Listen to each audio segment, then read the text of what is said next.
এভাবে এক তুড়িতে যদি হেয়ার কার্ল করে ফেলা যেত তাহলে লাইফটা খুব ইজিয়ার হয়ে যেত, তাই না? ঠিক এ কারণেই আপনাদের জন্য আজকে আমি নিয়ে এসেছি বেস্ট একটা hair curler. So hello everyone, this is Nijhum. আজকে আপনাদের জন্য থাকছে একটা অটোমেটিক হেয়ার কার্লারের রিভিউ। বক্সটা খোলার সাথে সাথে আমরা পেয়ে যাচ্ছি একটা হার্ডেনিং স্প্রে, একটা হিট প্রোটেক্টেন্ট অ্যান্ড দ্য কার্লার। কার্লারে থাকা পাওয়ার বাটন দিয়ে ইচ্ছা মতো হিট রেগুলেট করে নেওয়া যায় অ্যান্ড উপর দিকে দুইটি অপারেটিং বাটন আছে যা দিয়ে কার্লিং ডিরেকশন ফিক্স করা যায়।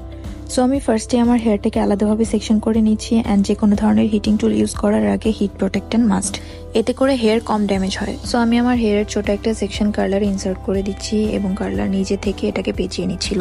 মাত্র কয়েক সেকেন্ড ধরে রাখার পরে just look at the curl. তারপরে ঠিক একইভাবে আমি আমার সম্পূর্ণ হেয়ারে একে একে কার্ল করে নিলাম। যারা হেয়ার স্ট্রেটনার বা অন্যান্য কার্লার দিয়ে কার্ল করতে পারে না বা কার্ল করতে পারলে অনেক সময় লাগে, তাদের জন্য এটা একদম বেস্ট চয়েস। সম্পূর্ণ হেয়ার কার্ল করতে আমার মাত্র টাইম লেগেছে 10 মিনিট। তারপর আমি হার্ডেনিং স্প্রেটা ইউজ করে নিচ্ছি যেন আমার কার্লসগুলো অনেকক্ষণ স্টে করে। And I am ready. এখন থেকে আমার কোনো ইভেন্টে যাওয়ার আগে হেয়ার স্টাইলিং নিয়ে টেনশন করতে হবে না। সো আপনারা যদি চান আপনাদের লাইফকে আরো ইজিয়ার করে তুলতে, এত সুন্দর সুন্দর হেয়ার স্টাইল করতে, তাহলে কার্লারটা অবশ্যই অর্ডার করে ফেলতে পারেন। অর্ডার করতে স্টাইলন পেজে যোগাযোগ করুন।